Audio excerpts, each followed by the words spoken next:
Welcome to another episode of God Science. And I thank Chaz for coming up with the name of that. And today, probably for the next couple of weeks, we're going to take a look at pressure. Oh, not the pressure of getting things done or the work at home or things like that.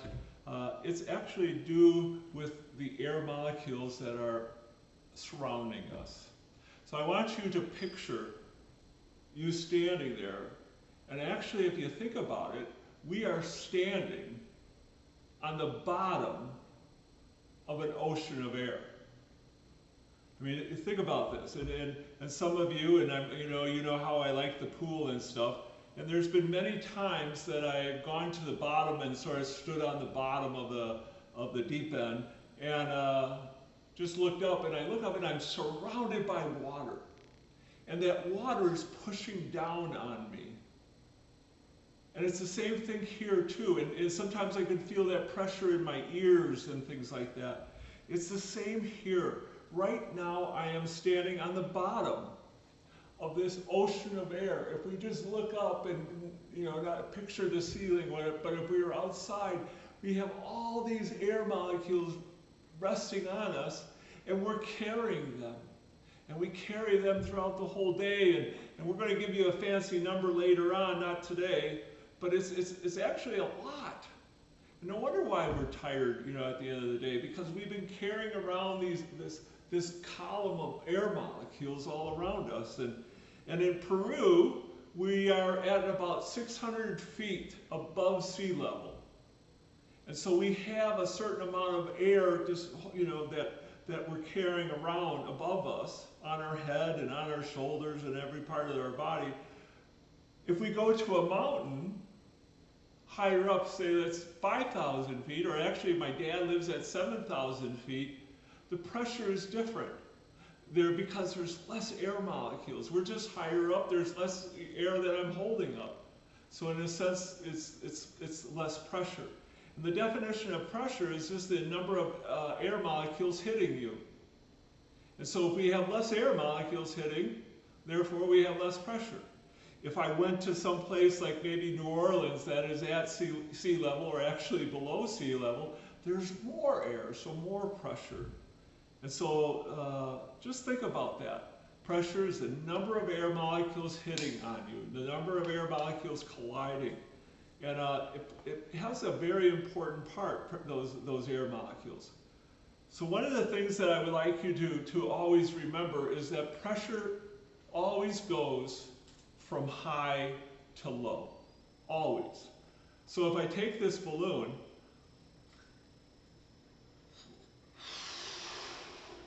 and put air inside, what I've done is I've increased the number of air molecules inside the balloon. So I've increased the pressure inside of this balloon.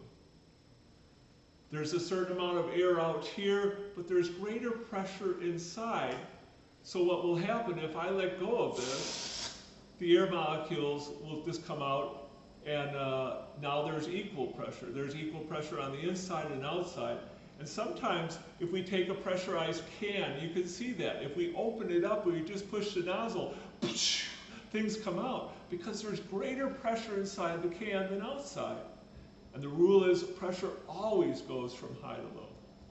So if I add more air molecules, right, greater pressure inside than outside, and you can know what will happen if I let go. But it's sort of cool if I add more air molecules, and even add more air molecules. Eventually, if I keep on adding more and more air molecules, this balloon will pop, because this balloon can only handle a certain amount of pressure. And eventually, it will just go, and I could add more and more. But I sort of like this idea in terms of air molecule pressure always goes from high to low, and we see the balloon going, and that's sort of a fun thing to see. But now it's laying on the floor behind Missy over there. It's just laying there. And it's not moving because the pressure is the same now. It's one of those things that it's a reason why we tie the umbilical cord for babies. Because if we didn't, could you imagine the babies going all around the room there? That's not true, but it is sort of funny. All right, so what I have here is I have a bottle of seltzer water. Can we see that, or do I need to go up? Okay, so we have a bottle of seltzer water. And what I know is that seltzer water is carbonated. So inside of here, this bottle is really pretty hard because the pressure inside that bottle is greater on the inside than outside. And what I can do is I can open this up, and actually we'll shake it up a little bit because that adds a little bit more fun to it. If I open this up carefully, you might see something. Do you see that? So that's how they make something carbonated. They put it under pressure, they force gas molecules, they force, actually CO2, which we talked about before, they force CO2 molecules in the liquid, and it stays in there under pressure. But if we release some of that pressure, you start seeing those bubbles going, pressure goes from high to low. As soon as I open this up a little bit, the pressure is getting released from the bottle, and it goes out to the lower pressure out here. Now, in knowing that, as a child, we didn't have these things, but when my kids were growing up, they had super soakers. And super soakers were the coolest thing. I asked, if they're around anymore, and I don't notice them so much, but boy, they used to be advertised like crazy. And so what you do is, it was a water gun. I mean, we had water pistols when we were little, but this is like a super type of thing where inside of it had sort of like a holding tank, like a canister that you would fill up with water. And you would pump it up. You pump, pump, pump. You put more air molecules in that storage area, that canister, so it puts it under pressure. And then you would have this gun, and you would run around. And what we would have to do for our water pistols growing up is that we would have to keep on pushing, and keep on hitting that little, what do we call that? Help me out here, Missy. Like little lever on the thing. The trigger? Trigger, yes, we kept, thank you. We had to keep on hitting the trigger to pump more water out of that.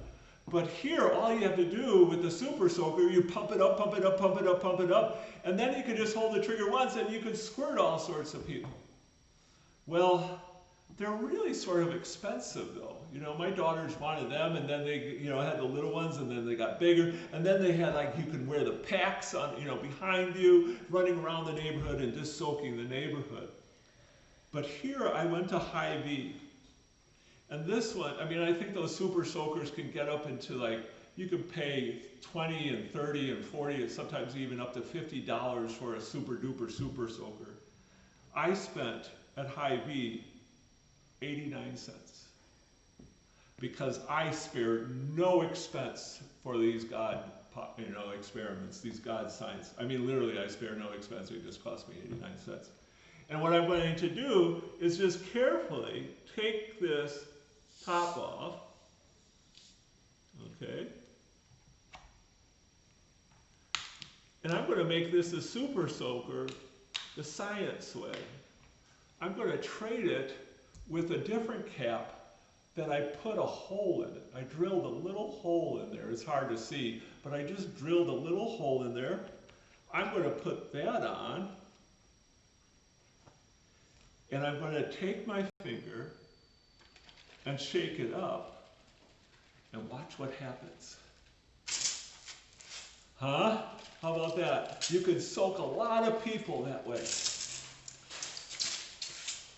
Huh? And you can see that my goggles got wet too. It's a pretty cool thing. For 89 cents, we could make our own super soaker. So a couple of the things about that is I got seltzer water. You could do any kind of carbonated beverage. You could do it. But you know, if you use sugary stuff, it's like, oh, I'm going to use my Coke, you know, for that, or Pepsi. Don't use sugar because it makes a sticky mess. Use something that has no sugar or seltzer water. I'm just going to let this dry. I made a mess out here. We're just going to let it dry. I'm going to let my goggles dry, and we're going to be good. No mess, no sugary stuff. I don't have to worry about ants or anything like that. But here, just knowing something about science, knowing something about pressure always goes from high to low. I can make a really, really cheap super soaker. Guys, thank you. Look forward to another episode of God's Science.